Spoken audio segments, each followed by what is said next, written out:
April 1945, somewhere in the fractured heart of Thuringia, where American and Soviet advance units were days from shaking hands across the carcass of the Reich.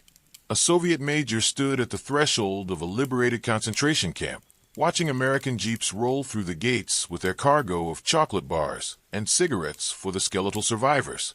He turned to his political officer and smirked. "Look at them," he said in Russian, assuming no one would understand. "Cowboys playing liberator. They think this war ends with handshakes and photographs.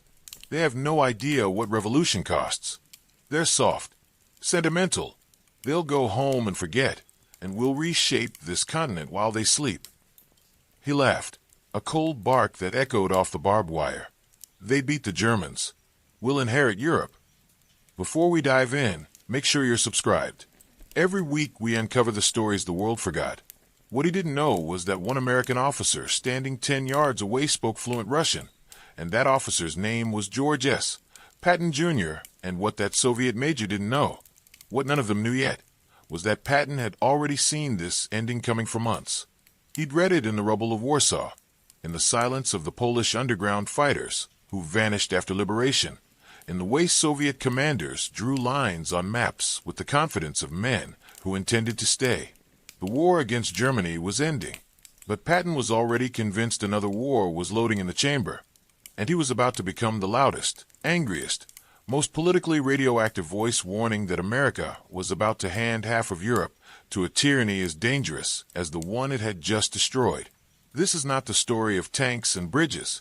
This is the story of a general who saw the future, tried to scream it into existence, and got silence for it. This is the story of how George Patton went from America's most celebrated battlefield commander to a pariah begging Eisenhower to let him drive on Moscow. And it's the story of why, 70 years later, some historians still wonder if he was a madman or a prophet. The seeds were planted long before Germany fell.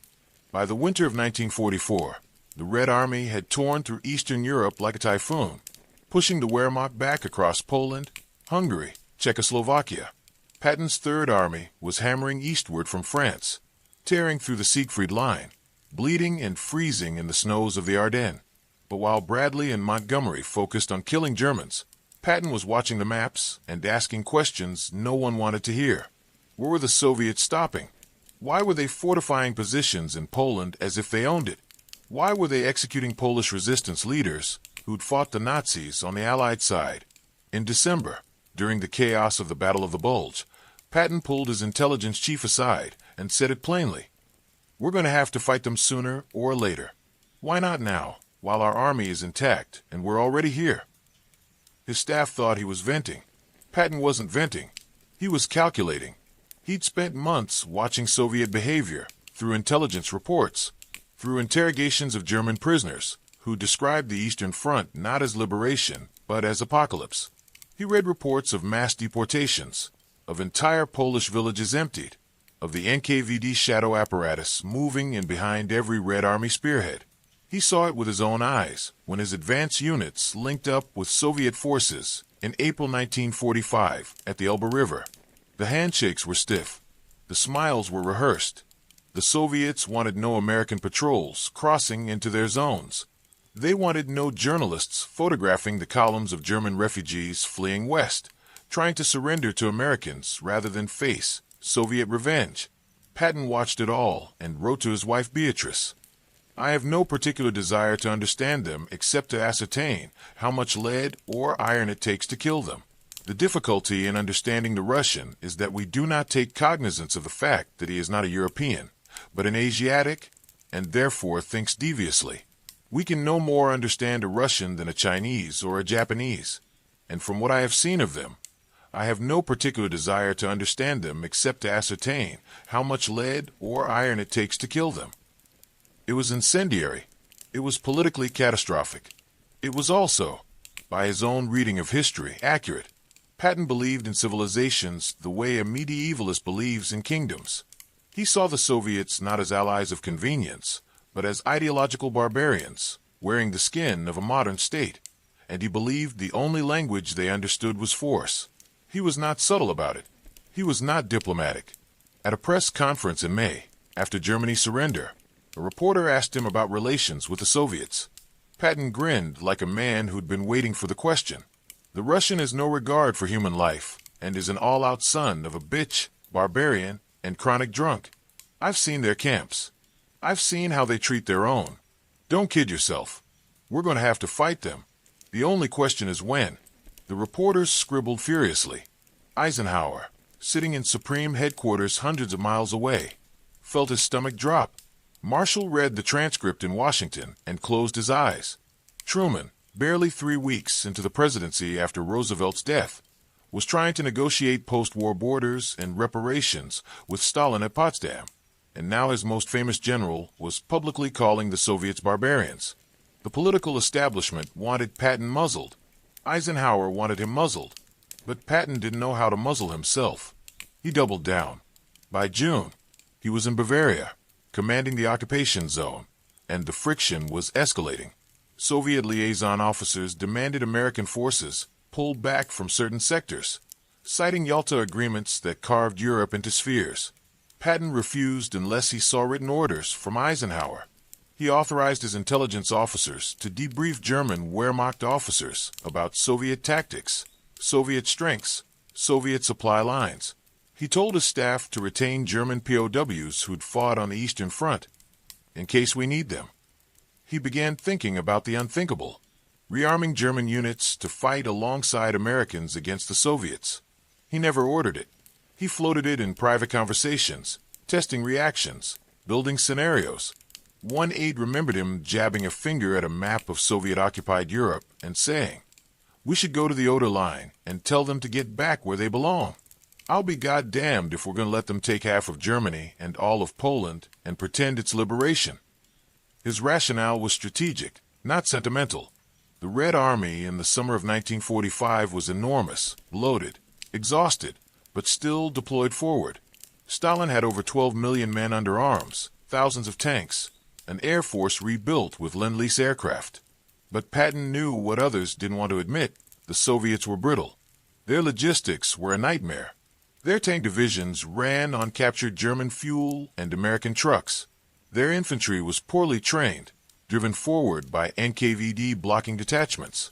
Patton believed, and some of his intelligence officers agreed, that if the United States struck immediately, while it held air superiority, nuclear weapons, and forward positions in Germany, it could shatter Soviet power in Europe in 6 months. It would be bloody. Casualties would be catastrophic. But Patton thought the alternative was worse, letting the Soviets consolidate control, rebuild, and start another war in 5 or 10 years when America had demobilized and the nuclear monopoly was gone. He said as much to Eisenhower during a meeting in Frankfurt in late June.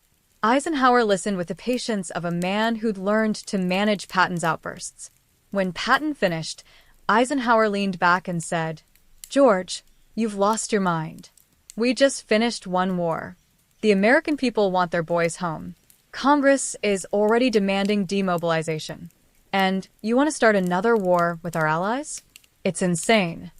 Patton stared at him. "They're not our allies, Ike. They never were.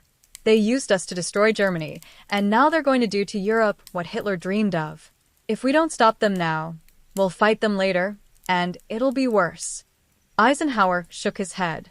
"You're not a politician, George. You're a soldier. You don't get to make these decisions."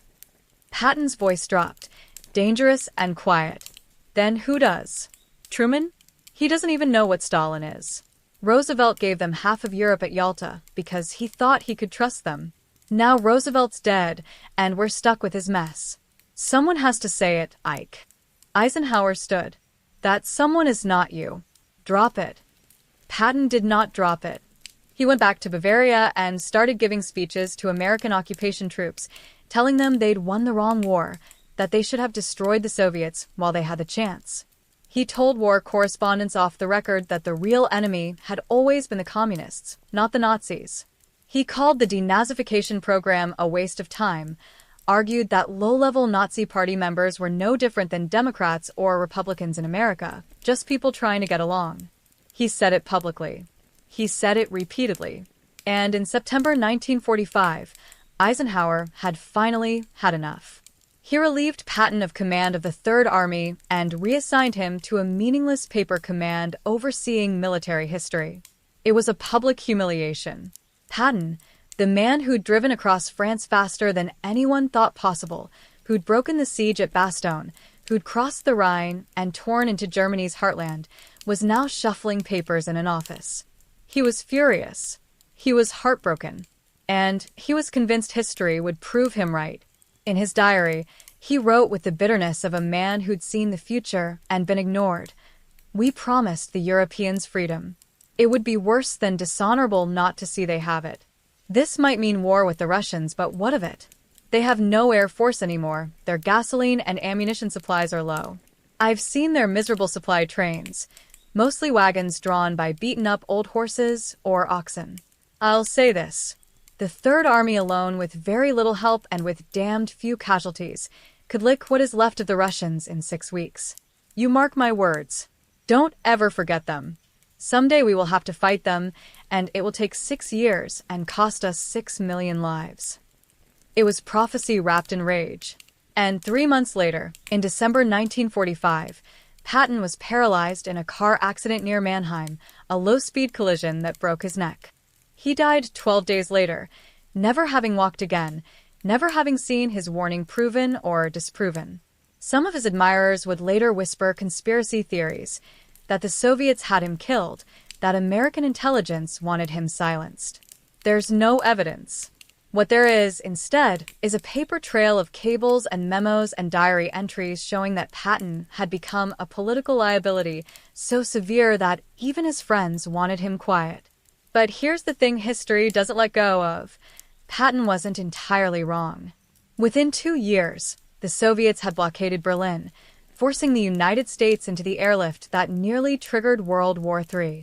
Within 5 years, they detonated their first atomic bomb and turned Eastern Europe into a prison. Within a decade, American boys were dying in Korea fighting communist expansion. The Cold War Patton predicted lasted 45 years, cost trillions of dollars, killed millions in proxy wars from Vietnam to Afghanistan, and ended only when the Soviet system finally collapsed under its own weight in 1991. Whether fighting in 1945 would have been better or worse is unknowable. But Patton had seen the shape of it before almost anyone else in the American command structure, and he tried to force the issue. The question that haunts the story is not whether Patton was right about the Soviets. Most everyone came to that conclusion eventually. The question is whether he was right about the timing. Could the United States have won a war against the Soviet Union in 1945?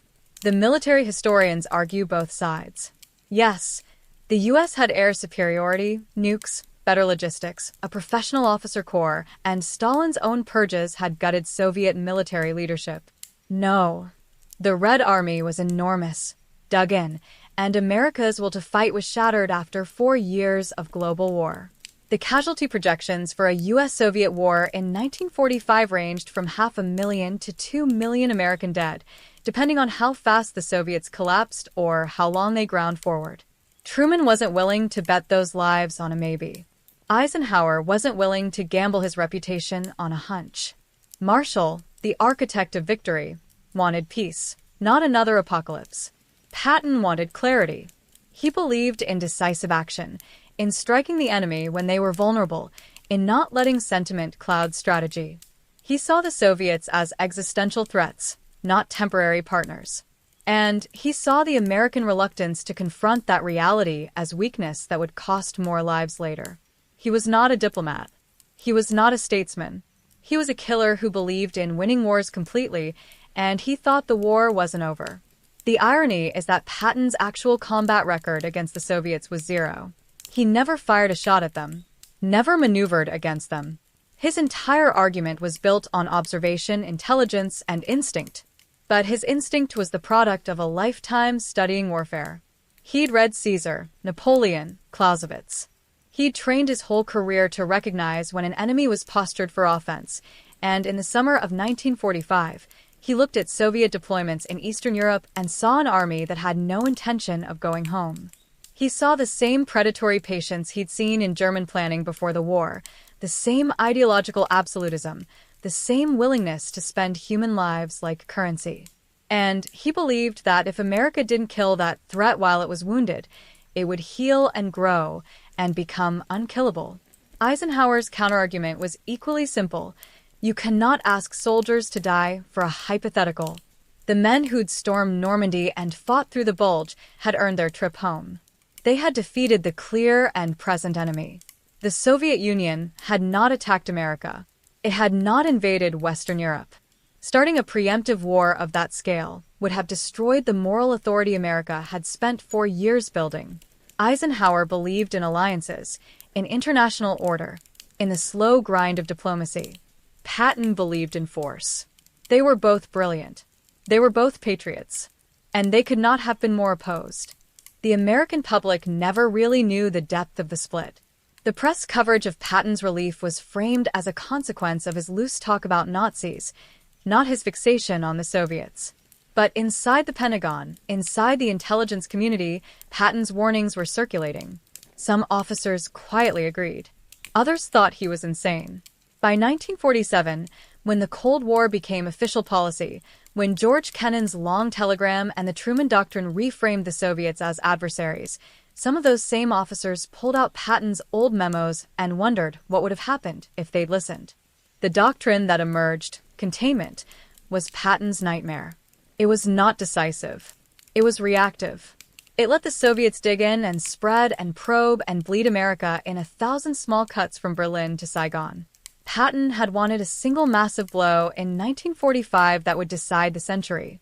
Instead, America spent 50 years locked in a gray war of espionage and brinkmanship and proxy bloodbaths that never fully resolved until the Soviet economy imploded. Was that better than the millions who might have died in 1945? Was it worse? History doesn't give clean answers. What history does give is the image of Patton, paralyzed in a hospital bed in Heidelberg, dictating letters and wondering if anyone would remember what he'd tried to say. He knew he was dying.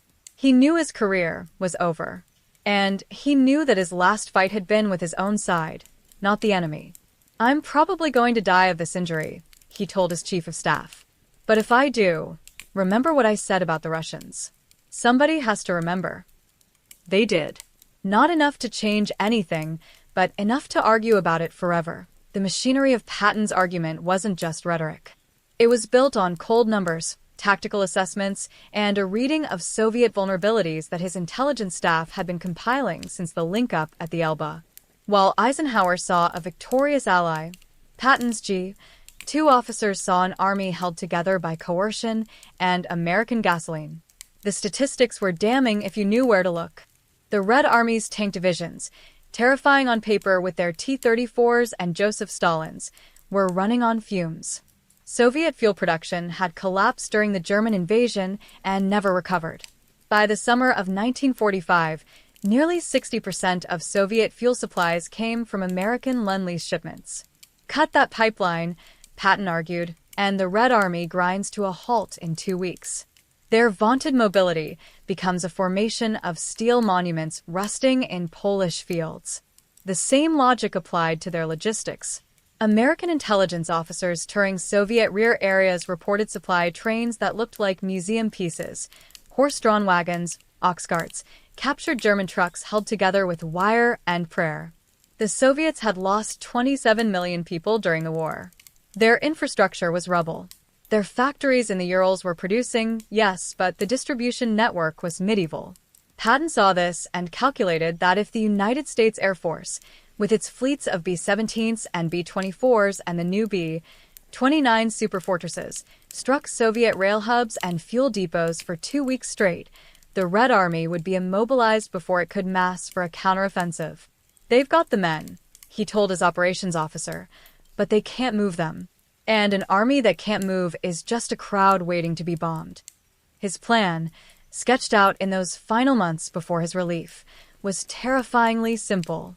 Use the 3rd Army and 7th Army as the anvil, dug into defensive positions along the line from Lubeck to Linz, blocking any Soviet westward thrust. Use Patton's old armor doctrine, mobility, envelopment, speed, to launch pincer movements from the north and south, cutting off Soviet forward elements in Germany and Czechoslovakia. Use air power not for strategic bombing of Soviet cities, which would take months and harden civilian resolve, but for tactical destruction of logistics and command. And use the atomic bomb.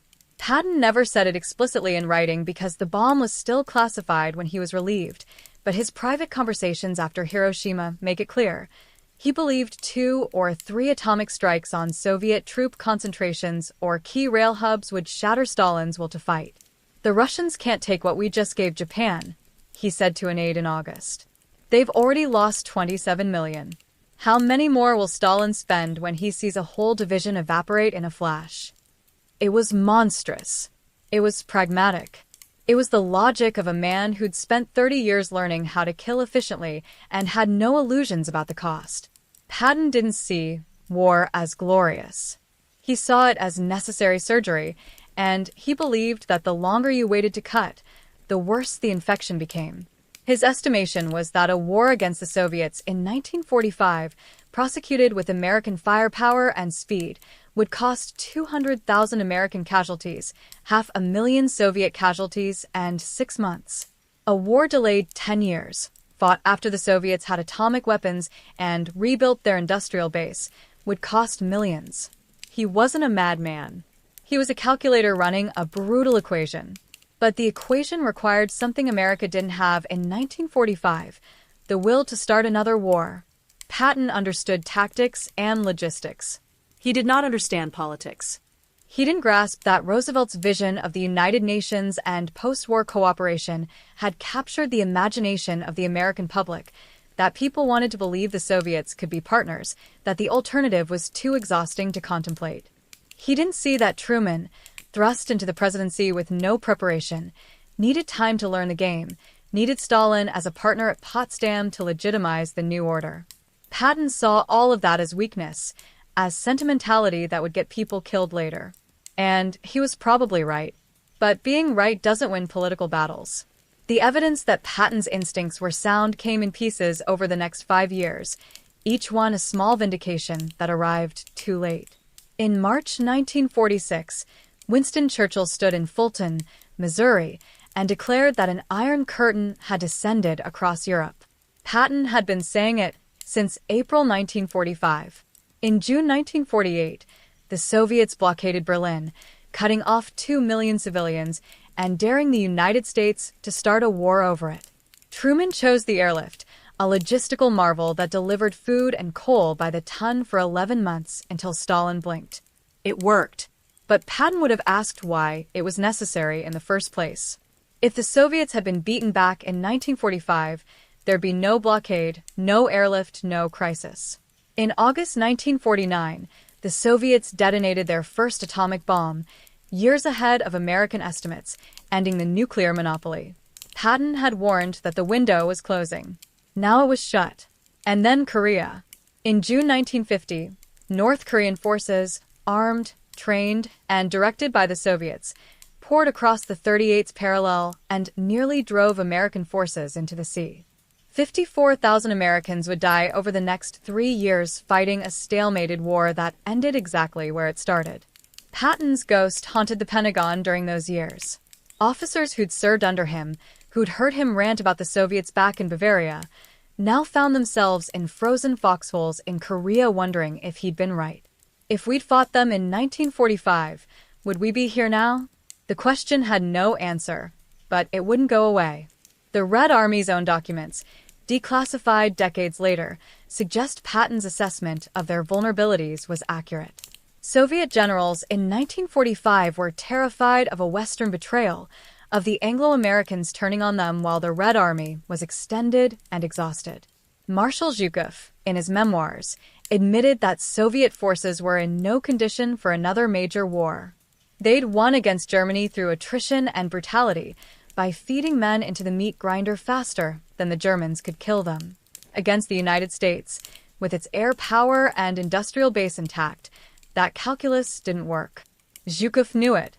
Stalin knew it.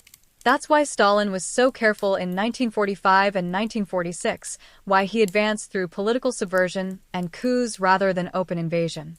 He was buying time rebuilding, waiting for the Americans to go home. Patton saw the window. He just couldn't get anyone to climb through it. The irony is that Eisenhower, the man who shut Patton down, would spend 8 years as president navigating the Cold War Patton predicted. Ike built NATO, stared down the Soviets in Berlin and Hungary, and authorized covert operations from Iran to Guatemala to contain communist expansion. He never invaded the Soviet Union. He never launched a preemptive war. But he spent his presidency managing the consequences of not doing so in 1945. Did he regret shutting Patton down? There's no evidence he ever said so publicly. In private, some aides reported that Eisenhower would occasionally mention Patton during National Security Council meetings, usually with frustration. George would have wanted to roll the tanks tomorrow. Whether that was nostalgia or acknowledgement of a missed opportunity is unknowable. What is knowable is the cost of the path America chose. The Cold War consumed $6 trillion over 45 years. It killed millions in proxy wars: Korea, Vietnam, Afghanistan, Angola, Nicaragua, and a dozen smaller conflicts where superpowers armed local factions to bleed each other. It brought the world to the brink of nuclear annihilation during the Cuban Missile Crisis. It poisoned American politics with McCarthyism and paranoia. It turned entire generations into weapons in an ideological struggle that neither side could win decisively. And it only ended when the Soviet economy, rotted by central planning and military overspending, finally imploded in 1991. Patton's war would have ended in 6 months, one way or another. The war America actually fought lasted half a century. But Patton also would have paid a price no one was willing to pay in 1945. His plan would have required American soldiers to kill Soviets who'd just helped them defeat Germany. It would have required explaining to the parents of dead GS why their sons died fighting an ally. It would have required the atomic bomb used not as a last resort against a fanatical enemy, but as a first strike weapon against a rival great power. It would have shattered the United Nations before it began, destroyed any hope of international law, and reduced the post-war order to a smoking binary: American empire or Soviet empire, with no middle ground. Patton was fine with that. He believed in empires if they were American. He believed in winning completely, in making the enemies so terrified of your return that they never challenged you again. It was Roman logic 1945 style, and it had no place in the world Truman and Marshall were trying to build. The soldiers who served under Patton in the Third Army, who'd driven with him from Normandy to Czechoslovakia, had mixed feelings. Some thought he'd lost his mind, that his obsession with the Soviets was poisoning his judgment. Others thought he was the only one telling the truth. After his death, veterans would gather at reunions and argue about it, the way old men argue about the wars they almost fought. One tank commander remembered Patton telling his officers in July 1945, "We've beaten the Germans, but we haven't beaten the enemy. The enemy is the idea that you can enslave people and call it progress. The Nazis had that idea. The Soviets have it now. And if we don't kill it here, we'll be killing it somewhere else for the rest of your lives." The commander said Patton's voice was quiet when he said it, not angry, just tired. Like a man who'd seen the ending and couldn't stop it. The ending Patton saw came true, just not in the form he imagined. The Cold War wasn't a clean fight. It was a grinding, ambiguous, half-lit struggle where victory was measured in borders held and dominoes that didn't fall. America won, eventually, but not through the decisive blow Patton wanted. It won through patience, through outspending and outproducing the Soviets until their system cracked. It was Eisenhower's way, not Patton's, and it worked. But it took 50 years and cost a fortune in blood and treasure that Patton believed could have been saved with 6 months of hard war in 1945. The final testimony to Patton's warning comes from an unlikely source, a Soviet intelligence officer named Pavel Sudoplatov, who ran NKVD operations in Europe during the war. In his memoirs, published in the 1990s after the Soviet collapse, Sudoplatov admitted that Stalin's greatest fear in 1945 was not a renewed German threat, but an American turn. "We knew the Americans could destroy us if they chose to," he wrote. "We had no answer to their atomic bomb, no ability to stop their bombers, no logistics to sustain a westward offensive if they attacked. Stalin's strategy was to consolidate what we held and pray the Americans went home. When Patton was relieved, we celebrated. He was the only one who understood the opportunity they had. It's a chilling admission. The enemy Patton wanted to fight knew he was right, and they were grateful he lost.